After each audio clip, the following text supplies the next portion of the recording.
Hello, I'm Doug in Idaho, and I'm your DM for tonight. And yeah, we're going to be taking things a little bit slower today, just because we're done our big adventure for Trident and just wrapping up and dealing with a little bit of a reduced crew right now. Nick's off doing Navy stuff. DB is having some family stuff, but we got a reasonable cast of crew here, so let us continue on with some funsies, starting with Security Officer Chorog. I need guns. Lots of guns. We have Science Officer Grawl. Why do you need guns? We've got perfectly good stabby things like swords. They're more fun. We have Con Officer Connor Running. Tonight, we give the people what they want. Begin the countdown. On my order, we shall launch Elon Musk to Mars. And Chief Engineer Rick Tier. I do all the math so that all the shooting and bang-bangs and stabbings and rocket firings all go off without H. Elon Musk firings, we will save the math and just wing it. Exactly. Doesn't hit Mars. Yeah, it's fine. I mean, cue that Dolph Lundgren meme. If he dies, he dies.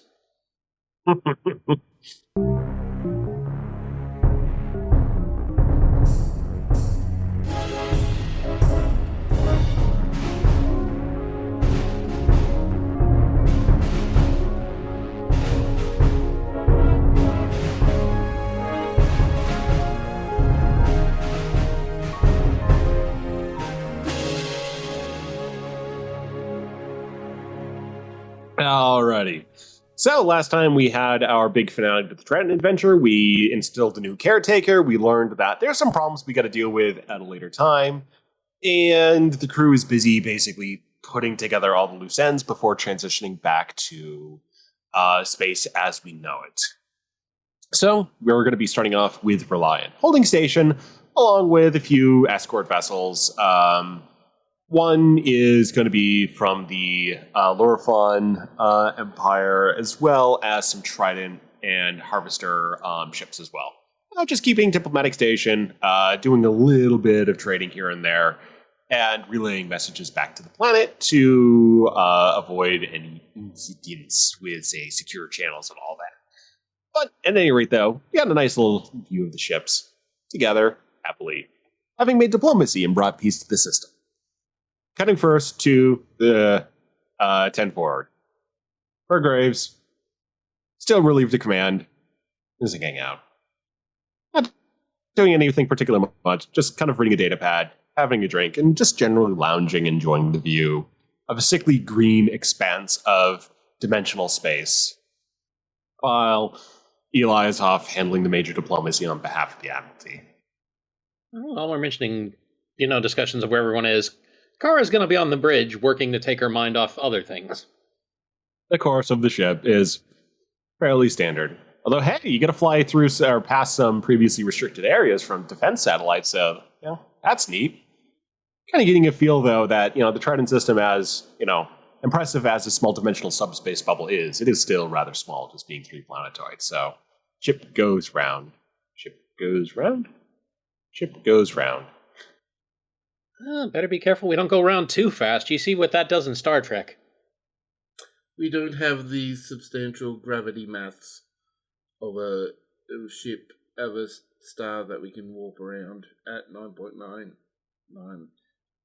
Man, this is Trident. I wouldn't put anything past them. John is currently just doing his best to clean up the ship after its various adventures. So he's off on he's basically visible on the view screen on the outer part of the hall, just sweeping up some of the scuff marks with the DOT bots. Frog is in his quarters unpacking 2 crates worth of weapon and weapon parts that he's going to be playing with. How is Grull doing? Grull is in his quarters with tennis balls firmly on his claws and curled up in a ball, holding his little stuffed raptor, Mr. Quilly, and trying to force all memories out of his mind of a certain incident. What memories? Dude, you totally didn't eat a person. We told you. Didn't happen. Yes, totally. What of Rick Tia? Well, Rick is, after spending a little bit time on the bridge, seeing that absolutely nothing is going on with the ship, goes down to, engineering and just takes a stock, checks in with the crew, see how they're doing, checks in with, TJ, see how he's doing, and then heads off to the engineering lab, having a look at his little quiet device from Trident in a more controlled environment. Before you get there, I do want to make you roll insight engineering just to make sure all the systems are online and there's not going to be anything that goes wrong when you transition back to regular space. Yeah, I mean, that's part of the reason why I was checking in on people and things. One success. Yeah, everything's generally all right. Might be a little bit bumpy, just because it's a little difficult to tell whether or not everything is perfectly alignment. Like everything's within specs, but you just always need a bit of a feel. And until you really get moving again, it's going to be a little bit tough to see if you've hit that feel of how everything is perfectly aligned. So it's going to take a little bit more work to get Reliant back into shape once you get back to Magellan, but you're confident that you're going to be able to travel back just fine. Yeah, I'll just sort of give people a bit of a speech. We've done well, but need to, when we transition back to real space, things are going to be drastically different. We'll need to be keeping an eye on things and to respond quickly should the worst happen. But for now, everything looks like it's roughly in shape, and so congratulations on that. There's some hearty nods from the crew, and Rick's able to get to the engineering lab, confident that things will probably be okay. Meanwhile, at Club 42, as Graves is sitting there, Apathy the android just kind of walks in and looks around, goes over and sits down next to Graves. Excuse me, is it ice cream day today?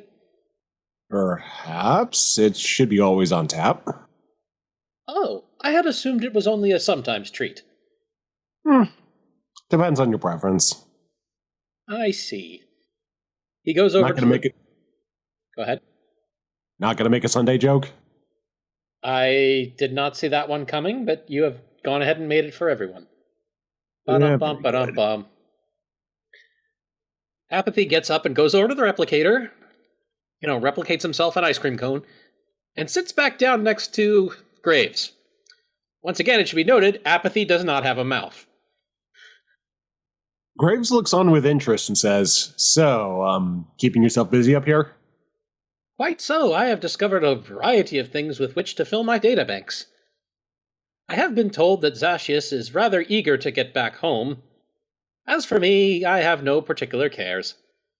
He smushes the ice cream into his face. Do you? Graves blinks and his eyes flick orange. Yeah, I was about to say, Apathy just kind of turns and looks at him and says, just because I have no particular desires does not mean that those who interact with me do not have particular desires which may be enforced upon me. Meaning? Meaning that Zashius would like you to go back to Epitaph. It might be a little while on that. This is understandable. However, it will be important for your future growth that you do return to the homeworld. Yeah, could also be some significant complications.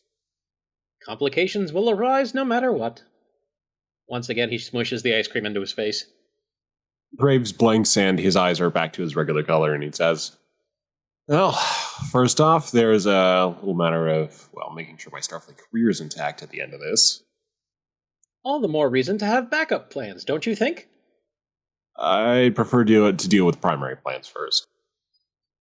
Especially This is with acceptable. Yeah, so, yeah." He looks a little awkward and says, To be fair, who wouldn't be feeling awkward? There's an android sitting right next to him who doesn't have a mouth, pressing ice cream into his face as if he were eating it. Graves says, so you've got a little bit more recent experience with the home world. That would be incorrect. I have been gone for a great deal of time, as well you know. In fact, my primary functions have been overwritten several times. On the other hand, Zashius has a great deal of experience. Perhaps you should consult him. Yeah, he's been a little, well, reticent around me. At least when I've got the other persona kicked in. I see. Well, I would be happy to answer questions, but please keep in mind that my data may not be entirely up to date. All right. Well, my questions would generally be around feel, recent habits, recent wars. So, yeah. Preparing report. He just looks at the ice cream and says, I'm a little bit more curious about what's going on with that right now, to be honest. There was, a slight kind of elevator music sound while the preparing report was going on. It stopped suddenly, and then the, robotic head of apathy just turns to Graves and just says, I enjoy eating ice cream. Eating, though. Yes. Have you considered, a modification to allow you to not have that trickle down all over your front side? That would enable much faster cleanup. Yeah, there should be more humanoid android bodies, within the Conclave or Federation. Most likely. However, my current form may not reflect my original origins. Yeah, I can relate to that. So, at any rate, though, everything, let's just say, good with you hanging around the ship? No problems with the crew, no problems with systems, everything's working all right? I have found that for most intents and purposes, I am invisible to the crew. They pay no attention to me. Probably because I have no official duties and no requirements on my time. Therefore, I spend most of my time wandering. All right. Anything I should know about that you've had in the wanderings? I mean, I'm going to get back to Captain at some point, so... Preparing report. The music starts again. All right. And Graves sits back and waits for the report. We can go ahead and just do that off camera. I just think it's funny that he has elevator music installed. That was a good point to leave off. And, meanwhile, let's see. Chorog, you're in the armory? He's in his quarters. I'm in my quarters. Which Okay, might as well be quarters. the armory, but... Quarters/gun repository. He keeps asking for expansions for more room to store firepower. Charg is seated at his work table. He has his plethora of rifle parts and other assorted weaponry laid out. He is working on upgrading his existing maglev rifle into something a little more powerful that suits his tastes. There's kind of like a bump at the door. Trog was so focused it startled and almost broke apart. He was working on, and gets up, walks over to his door and opens it. And there's standing Urton just leaning up against the door. Urton is also rubbing his forehead. Okay, so like the walls around here and the doors, I thought they were automatic. But I was walking towards the door and then it didn't open and I just kept walking and that was a bad idea. What are you still doing here, Urton? Should I have left? We're not on Trident anymore. We're heading to Starbase Magellan. Oh. Well, I guess that's fine. Well, you look a little lost and confused. Well, why don't you come on in? I could use a hand with something. Sure. I can help with that. Probably. Does it involve blowing anything up? It involves working on something that will blow something up. Cool. I've always been good at blowing things up. Just ask Pim. And Urton just kind of waddles his way into Chorog's quarters. Chorog closes the door behind him and locks it. leads Urton over to his work table. Well, you see, Urton, what I'm doing here, I'm taking this maglev that I bought while over on Trident, and I'm taking all these extra parts, and I'm upgrading it into something that suits my taste and firepower. Yeah, okay, that's a YCS 158. Yeah, I know those. Sometimes they take a lot of maintenance, but the results can be worth it. Oh, the base model is good. It packs a punch, but it doesn't pack the kind of punch that I'm used to. So let's say you give me a hand in really making something special here. Okay. So, like, do you still have that crate of stuff we took off the Yizzle ship? Drog points to the corner. There are 2 crates of things he took off the Easel ship. Cool. We need some donor parts. Erton goes over and picks up, a rifle out of the Yizzle chest and comes back. And after a moment, he's already unlatching bits of it and unscrewing it. So what we need to do is we need to take the capacitors here and use those. But you gotta line them up just right. If you do it wrong, the whole thing just kind of explodes. Okay, I don't want it blowing up my face. I want to blow up someone else's face with it. Right. So here's what you do. You take half of those capacitors from the YCS, and then you take these, and he pushes over a pile of parts from the Yizzle rifle, and you put those in between, and you make sure that there's at least 3 millimeters of clearance between each one. If you don't make sure there's 3 millimeters of clearance, well, that's when things go boom. All right, let's get to work. Okay. It's nice to have something useful to do. So, what are you going to blow up? Oh, whoever makes me mad. Right. I don't make you mad, do I? No, actually, I like your style. I Okay, think you and I are good. going to get along just fine. I don't mind blowing stuff up, but I didn't really want to get blown up. That's doesn't seem like fun. Oh, it's not fun. Trust me, I've blown myself up a couple of times. And they continue to work on Chorog's rifle. Chorog, go ahead and give me, let's say, a control engineering roll, and Urton will assist. Oh, okay. I have a focus in mechanical tinkering, so that should be double. No, not unless your engineering is 11. Oh, okay. So basically 2 successes. The 2 of you managed to work out how to not make the rifle explode.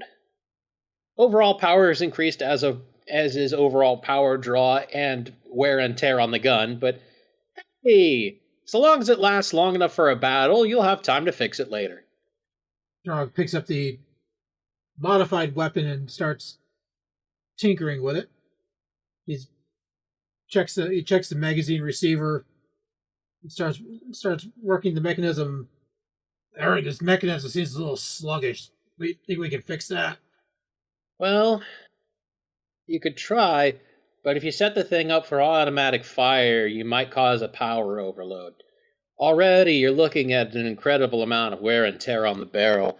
I don't think that barrel would last more than, say, 30 rounds. The good news is, and he reaches over and he grabs the gun, and he just gently twists the barrel, and he just pulls the whole thing out. Good news is it's easily removable. Oh, I like that. I'll have to remember to carry a couple of spare barrels with me. Probably a good idea. That's where most of your wear and tear is going to come from. Anything else is just battery and ammunition usage. Now, if you cross this circuit here and put a switch in, what you can do is you can hold down the trigger and charge up the shot. Now, that's a lot harder to hit with because, of course, it's not going to fire until you let go, which is a bit weird when you're trying to shoot someone. But if you can get the knack of aiming with it, you can put even more power through the round. That sounds like it'd be good for taking out doors and things like that. Yeah, it'd probably send them flying. Or, at least put a big hole through them, which you could then reach through and use the doorknob. I like the big hole part. Depends on the door and how well it's stuck. So Trog makes the modification as Urton suggests. Let's go test this out with a holodeck. I have a range set up for it. Okay, that sounds like fun. Grog shoulders the weapon and grabs a box of ammo. Curtin goes over to the replicator and replicates a few extra barrels and just kind of carries those along behind him. Shall we, my deputy armor? Oh, let's do it. I do have a question. What is Faberi up to? Faberry is heading down to Club 42 to get a drink. There's a rat that's on her shoulder, which has civil cybernetic augments on it, and seems to be looking around inquisitively. Well, to be fair, Club 42 is a good place for that because, among other things, there's an android sitting next to Captain Graves smushing ice cream into his own face. Barry looks at this and just face palms and walks over to the bar, ordering a nice little whiskey. The trio are bartending today, so after the order is placed, they form a rat tower and kind of go up and put the drink in front of her. Then they all just kind of climb up, hanging off the bar, looking up at the rat on her shoulder. The rat looks back and looks at the trio inquisitively as well. Just squeaks. Who's your friend? Oh, him, Faberry says, that's Bristleback. He was in the shuttle. I don't know for how long, but he seems to know things and can repair things. I think he's smarter. He just doesn't seem to be able to communicate right now. I saw that he has a speaker, but it seems to be broken. Harrow tilts his head back. Hey everyone, it's Baz here. Just wanted to let you know we've had a little bit of technical issues and we've lost a bit of the recording. Don't worry, it's not too much, about 10 minutes in total. But I'll give you a brief rundown. It's my fault. Oops, sorry. We're professionals, we swear. That phrase will come up again in the show, but unrelated. So I'll just give you a quick rundown of what happened while the recording was lost. It's so we sort of figure out as the Arrow and Nin and Jess, the three ratkin, sort of look into the mine and see this glimpse of the past. Almost a cyberpunkian past. Details there are unknown, just sort of see visions of people. Something has happened, and unfortunately, Bristleback the rat doesn't really know. Bristleback, that's his name. How or why he got there, just that he is, and that he is now aboard the Reliant. So they sort of feel that, well, Faberi sort of feels in that Goral isn't feeling all that well, because of the things that happened, and that they need basically some help to figure out what to do.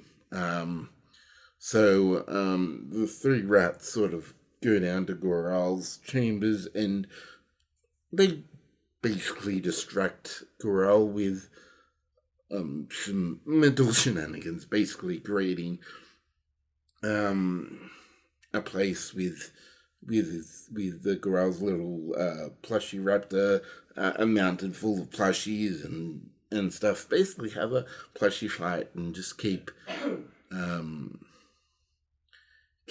Goral's mind off what happened.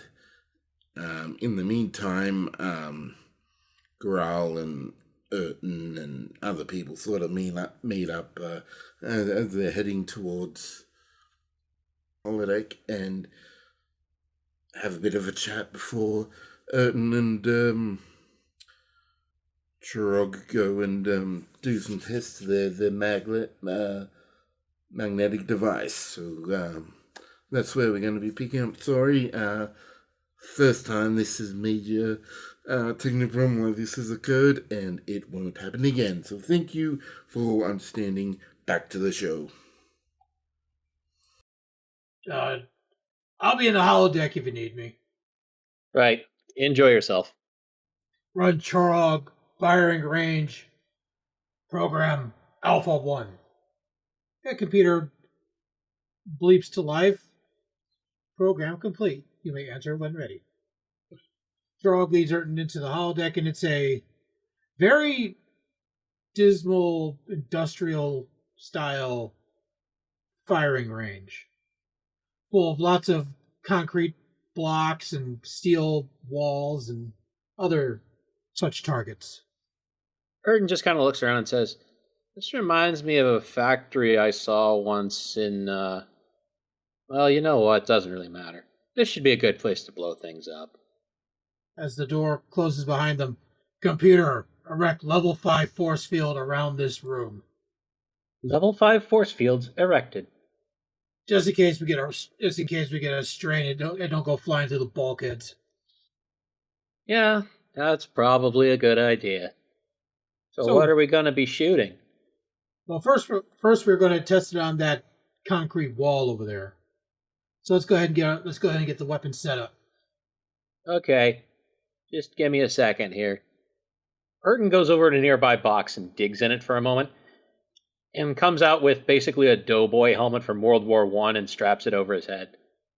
Okay, I think that thing's probably going to shatter like glass, so I thought maybe I should get something for my noggin. Probably a good idea. Trog proceeds to set the weapon up, places on a rifle cradle, and takes a prone position, slides in the magazine round into the receiver with a loud clunk, pulls back the receiving mechanism to load one of the rounds. Okay, Urton, here we go. And go ahead and give me a control security. The rifle fires and everything works completely fine. Urton's estimation proves fairly accurate. When the charged shot hits the middle of the concrete block, it's almost as if you were firing an actual gun at a large ice cube, and it just shatters with bits and pieces raining down all over. Urton, you're amazing. I love this gun. Well, I didn't really do anything. You did most of it. I was just there for, moral support. Trog then turns the rifle, aims at the steel, the 6-foot thick steel wall. All right, let's try a charge shot this time. Okay. Go ahead and give me a control security, and while you're at it, tell me what's behind the wall. Behind the steel wall is another concrete wall to absorb whatever blow comes through. Okay.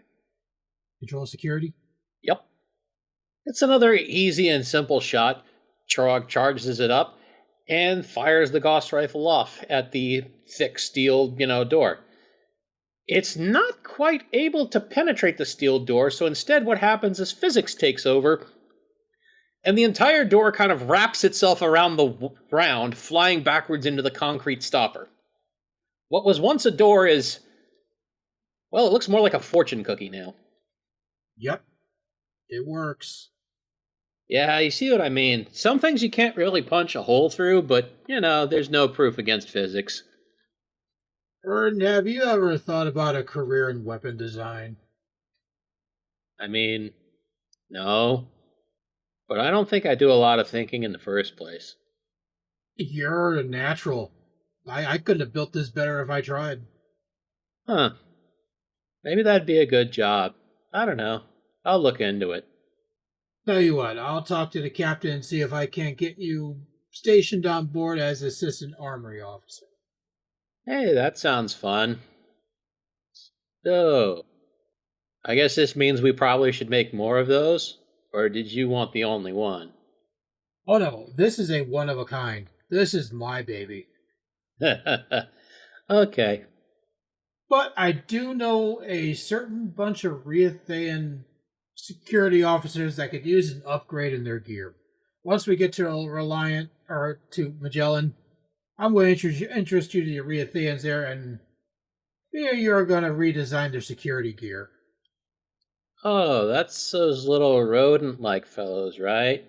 Yeah, Kara and I trained them ourselves. Right now they have just basic stun batons. I want to up the ante. Okay. You should be able to do that. I mean, with electricity, all you really have to do is increase the amperage, and what was once a slight shock becomes a fatal jolt. The way you think. Let's head to Club 47. First round's on me. Okay. Meanwhile, at about this time, Kara arrives at Cetsa's door and just bangs on it. What is it? Kara opens the door to their shared quarters and steps in. Sherlock says you're loaded, and you're not at Club 42, so I know it's not social drinking. What's up? Well, I think it'd be alright, but, I mean, kinda not. So, I was just trying to calm myself down and just kinda kept going with it. Yeah, you should never use alcohol to treat trauma. Unless you're disinfecting a wound, in which case it's probably alright. Yeah, not usually, but... I thought that once I'm like having 2, and then 3, and then, started singing and, put on a pirate hat. And Okay. she indicates to a pair of shorts on the floor. It is not a pirate hat. We need to sober you up.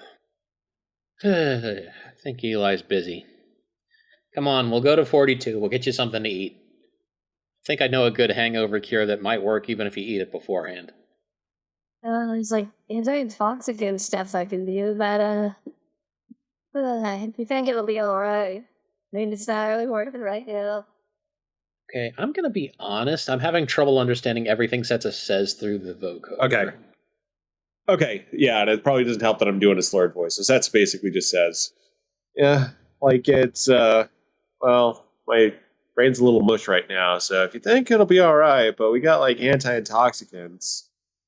Yeah, I think that's not what you need right now. I think maybe this might be a useful lesson in the future. Anyway, come on. And Kara claps her metal hands together and goes to help Cetsa up. Control security. Okay. 3 successes. You're able to help Cetsa up, no problem whatsoever. You're even able to get her into a little bit of a, presentable condition. So, hair in a ponytail, clothes, reasonably well attired. She doesn't even look that drunk right now. Okay, let's go get you my anti-hangover omelet. I think you'll enjoy this. And she just kind of leans Cetsa on her shoulder and walks her out to Club 42. They go to Club 42. Rick Tier, how's it going down in engineering? Well, Rick is just bringing his little device that he bought, and he's going to do some analysis of it. Hey, go ahead and give me an insight engineering roll, please. I will spend 2 threat. Yeah, so this is very much something that he's not really familiar with. That, there's transporters, but it doesn't operate in the same way. It's just some very weird tech. Yeah, it's like patterned buffony matter conversion stuff, stasis, like buffer. It's a lot. 1 success, 1 complication. Well, for the success, you're able to determine pretty much what Duncan just said. It's not that dissimilar from transporters and replicators, except that instead of sending something someplace, it's keeping you right where you are and turning you into something else, and just sort of temporarily holding you there in that form. And you have complete confidence in its control mechanisms. Alright, so, this is how that works, okay. So he will just test it out. Let's try to think what he would test it out on. There's a few options. There's a sort of direct user mode, but then there's also sort of like a target mode. You know what? He's going to use the user mode. He's doing it. All right, go ahead and give me control, engineering, or medicine. Given it's Rick, I think I know which one he's picking. Yeah, Well, he engine. could choose the other one just to I handicap mean, he himself. could. Or command. I've got good command, but engineering. Come on. Now the question: do I have a focus that applies? Let us check. Let me get the drive open in just a second. I do have experimental technology. That probably would. Oh yeah, that's actually Yeah. that would apply. So you've got 4 successes. What do you? Okay, so basically, like the first thing that happens is that you get this mental UI. So it's like telepathically projecting a consumer grade, like shape shifting interface. It's basically like this. You actually get a good handle on. You realize you had like a misplaced sense of confidence and things could have gone sideways, but with this interface, you actually do get like an actual competent grip of this technology. And you're able to find out, okay, here's the settings. You've got a little bit more of a safety mode, but hey, you can skip that a little bit and just get into a direct warp mode. And you have basically a lot of flexibility on defining what shape you want to try out. You know what? He's going to transform himself into a fly. So you get a little bit of an error in that there is a minimum sort of like mass that it's capable of like generating. It's actually a bit larger than a fly. So you basically are able to, like the minimum size is about ping pong ball. But you are able to transform yourself into a large alien fly. Not Terran fly, because that would be horrifying. But like, a species of, say, like a Frosian fly. Okay, and while after he's done that, he is going to start flying around. And as he's flying around, he has the urge for something sweet. So he's going to fly over to 42. The doors open, still recognizing your biometrics as Rick Tier. And yeah, you're able to fly over to Club 42. And as for something sweet, there's a lot of melted ice cream over by Graves' table. Barry looks Graves' over table. and says, "Is it me, or is the insect skein larger?" Kara, without looking up from where she is at the replicator, just says, "There shouldn't be any insects on the ship, Faberry. Don't worry about it." But what about all the bees in the Jeffries tubes? Kara's face falls as she just kind of looks up and goes, "Oh, yeah, those. Okay, well, I guess you're on your own there." And she finishes placing an order at the replicator. As Kara turns around, there's this giant fly, a Frosian fly in her face. Ah. You know what? I wonder what it says that this doesn't even surprise me anymore. She gently just kind of waves the fly off as she goes to take what she's replicated off to Cetsa, which is a very large omelet with cheese and peppers and hash browns and a lot of hot sauce all over everything. Now the question is, can Fly Rick use the replicator?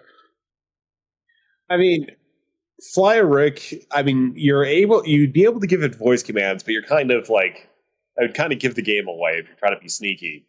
You could use the buttons, though. Okay, he will tap at the buttons and going to produce some kind of sweet fruit juice. Let's go with something from Raza. Setsa, sitting at a table, just looks over, kind of bleary-eyed at that, and says, "Okay, maybe I do need to stop drinking.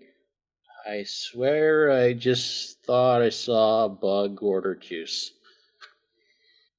And it Nah. wasn't one of the bees. Now, I think we aren't drinking enough. Bartender, another round for all 3 of us. Bartender nods and just passes out, synthales. No. The good stuff that's below the counter. The green stuff. The barkeep nods, pulls out the Aldebaran whiskey, and starts pouring that. Barry takes a glass and holds it aloft. Two space nonsense. Apathy looks over to where there's now a very large insect that has replicated a glass of juice. This ship is indeed quite unusual. After some drinking of that, the fly sort of comes over to a vacant seat, which when Rick deactivates the power, and he transforms back into himself. At this, Kara blinks and says, yeah, never mind, I haven't had enough to drink either, and goes up to the bar and grabs the bottle of Aldebaran whiskey and starts chugging it as she heads back to the table. See, I told you. About this time, Chorog and Urton wander in. Hey, Glovin. Let's go to the replicator. What do you like to drink? Do you know if any of the recipes from Trident have made it in? That's something we'd have to ask Richter. Oh, well, he's sitting over there. I'll go ask him. Well, Urton Urton goes out and talks to Richter. Chorog orders up something new that he's been sampling in his quarter, and he's grown quite fond of it. Chorog orders up a Turkish coffee. Urton goes over and, having absolutely no clue what everybody is looking at Rick weird for, just says, hey, do you know if any of the Trident recipes have made it into the replicator thingamabob? We have some initial attempts. It's not a lot of time to do a lot of quality assurance and verification steps, but we do have some preliminary recipes in there. Huh, okay. I guess that makes me like a test subject. Huh, that's another job I've got. And Urton just kind of goes and waddles off to the replicator, punches in some buttons, and gets something not that dissimilar from what Chorog is drinking, except that it smells very different. This smells much sweeter. Chorog takes the tankard full of the thick, black, syrupy-looking liquid over to a nearby table along with Urton. Urton, after a moment, follows him and just kind of sits down. He looks around for a minute. All four of his eyes just kind of scan the environment before they all focus back on Chorog and just say, everybody's staring at Rick for some reason. Your guess is as good as mine. I have no idea what we missed. Huh. Chorog then takes a drink of the just black, strong smelling, thick black liquid that's in the tankard. Urton does likewise with his, although his is just brown and much sweeter smelling. Although after a long, pull, he just kind of sighs and sits back, closing his eyes, looking relaxed and happy. It should also be noted that it is now about 10:18. We may wish to have a break. Yeah, that'd be nice. All right. Smoke if you got 'em. Club 42. Yeah, I was about to say, you know the difference between being an amateur and a professional, right? Paperwork. No, getting paid.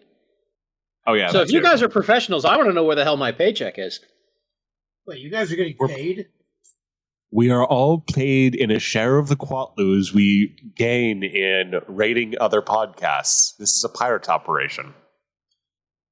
See, this is just like every company that tells you all of a sudden you're family. And that's why they don't have to pay you. You're getting paid in experience, and you're going to be happy about it, okay?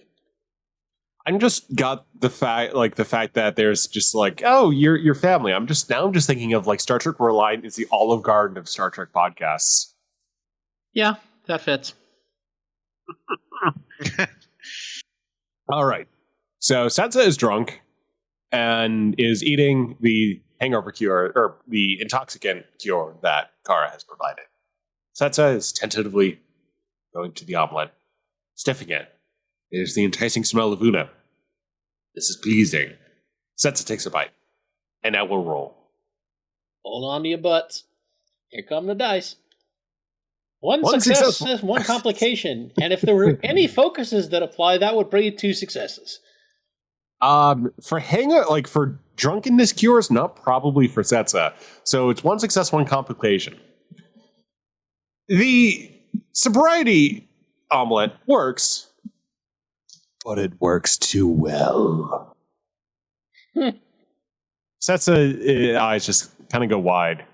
She's just looking around the room, very aware and very present in the scene. She has a total physical sense of space and herself occupying that space.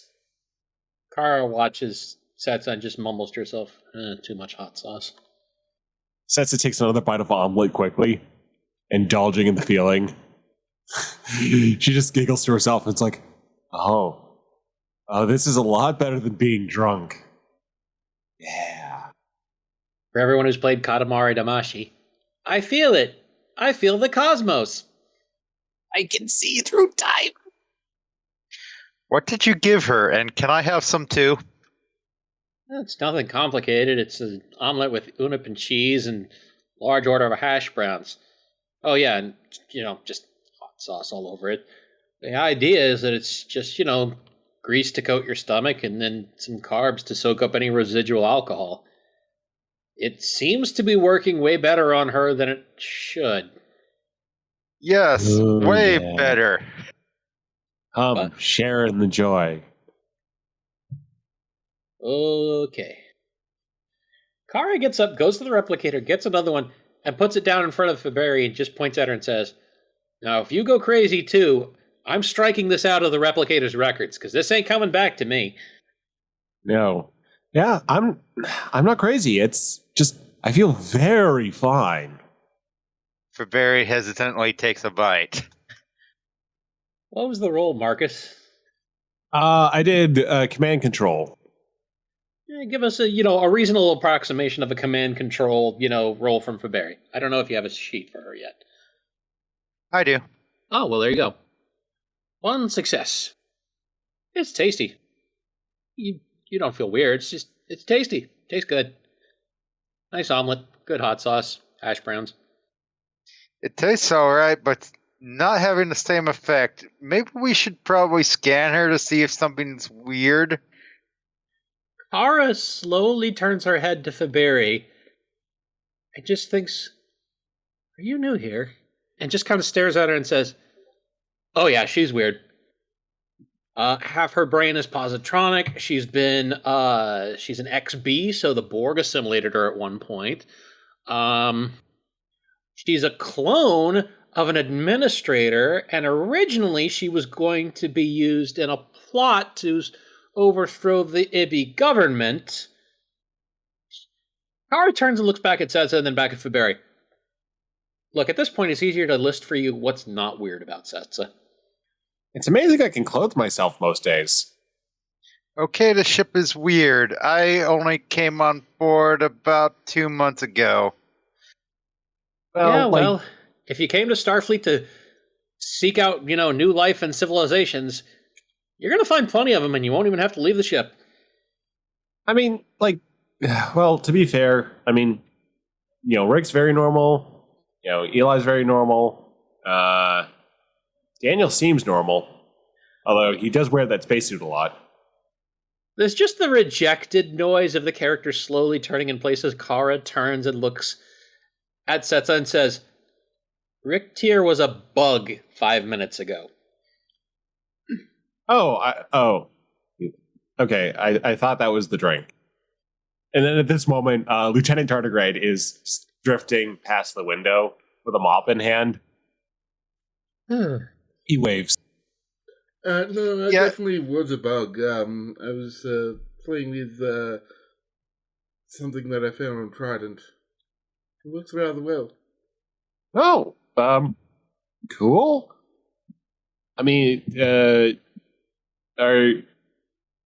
say I'd like a turn, but considering what booze just did to me and an omelet just did to me, that might not be such a great idea. No, perhaps not. Kara just shakes her head and goes to sit down. "Yeah, no thanks. I've had enough people mucking about with my physical form lately, thank you." Well, technically it'd be you mucking around with it, but I get your point. Oh, that's right. I'm another person. That's one more person who doesn't need to be mucking around with it. Oh, that's right. You're a lot more silver than last time. Did you get a haircut? Cetsa face bombs. I was about to say, was that directed at Kara or Cetsa?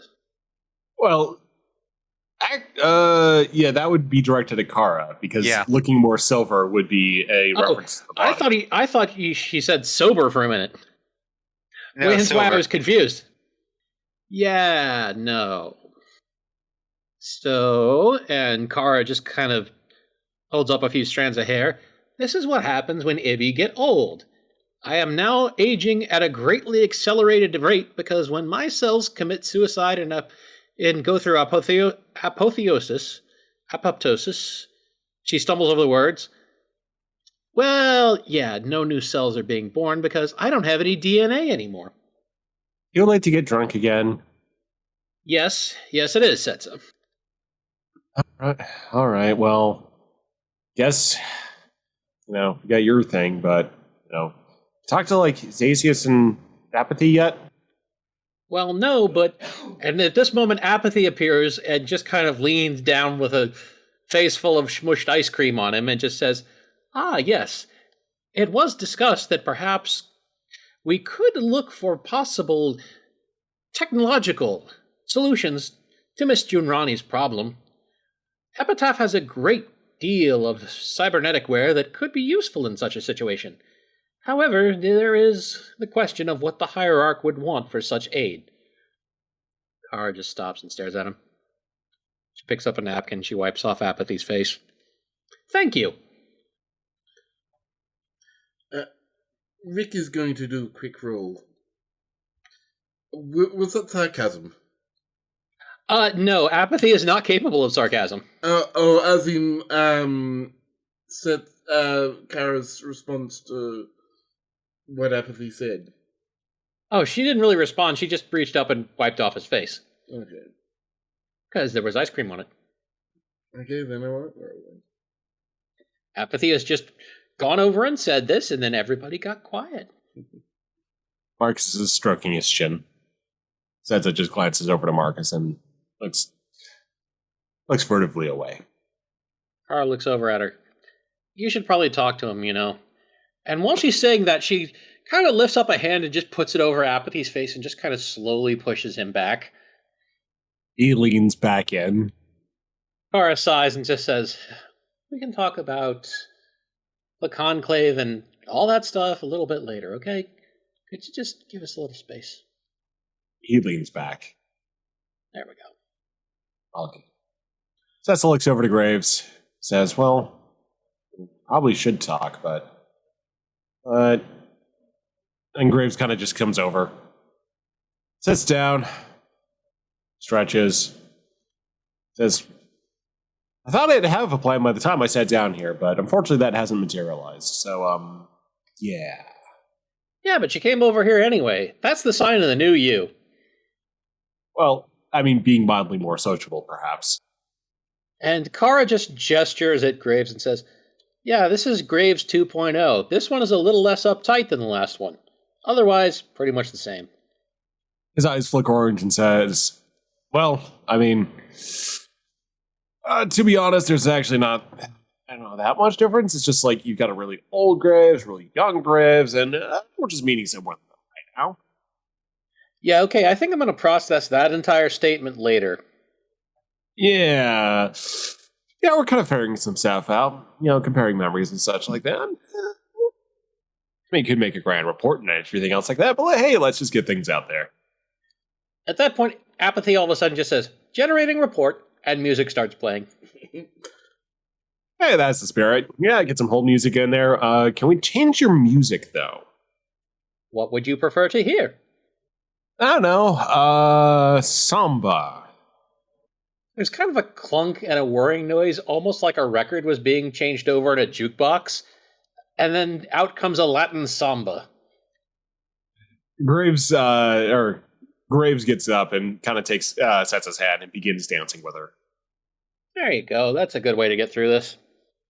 John, seeing the dancing, begins dancing in zero G outside the window. I'm just still enjoying my fruit drink. This is a rather... I don't generally go for fruit. Maybe that was the fly influence. Yeah, probably let folks know, if you start feeling any lingering complications. So, Yeah, probably be careful with that tech. But, After a minute, Urton just kind of opens his eyes after having listened to everything and just looks around and says, "You know, Chorog, this place is pretty weird." Yeah, this place is takes a bit of getting used to. Turog, come join the dance. Feel the music. Okay, I think that's my cue to leave before I get, pulled into some sort of weird dancing cult. And yeah, Urton, go ahead. Yeah, I know you don't dance. Go find yourself some quarters. I'll find you when I need you. Urton gets up and waddles out. Trog chugs the Turkish coffee, then takes a swig of the venom from inside his coat and takes a heavy sigh and goes over to where the dancing is. You join in the dance. Does Chorog let the groove take him? Trog just I think the group is mostly Marcus. Exactly. Trog just kind of stands there tapping his foot. Not sure what to make of the activities. Is this some kind of war dance? What are we doing?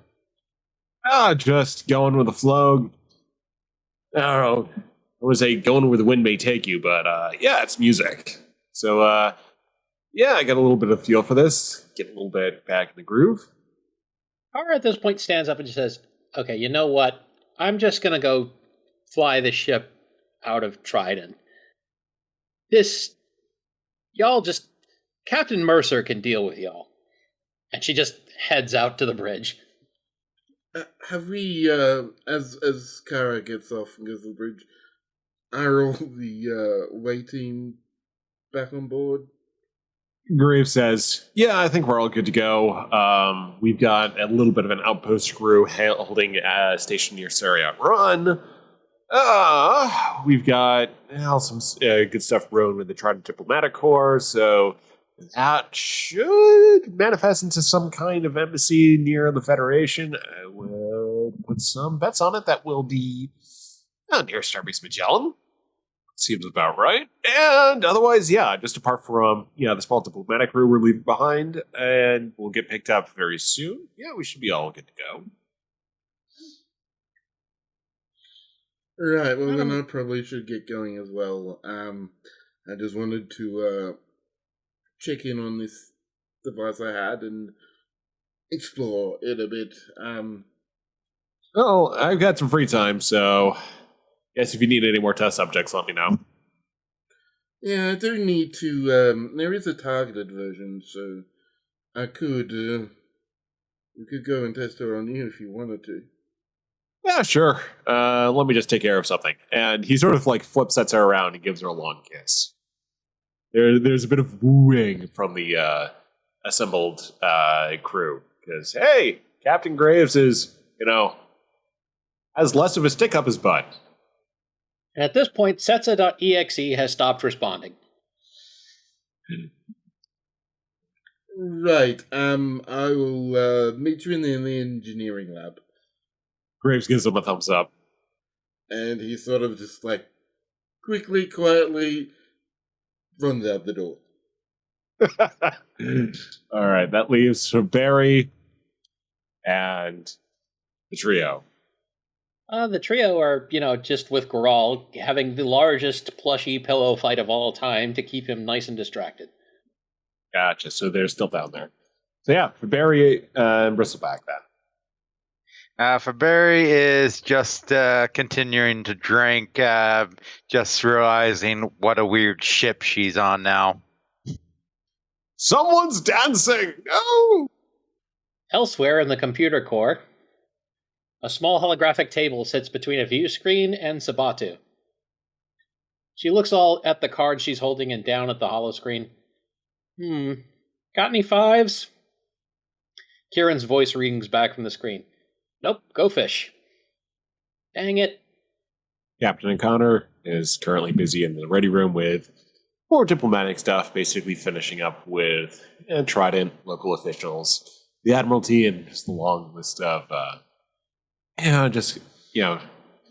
inroads they've got to make and plans they've got to set out. And, basically, once that's all done, Neil's able to give the order for Trident to return to normal space. The Trident Gate facilities are standing by to create a portal.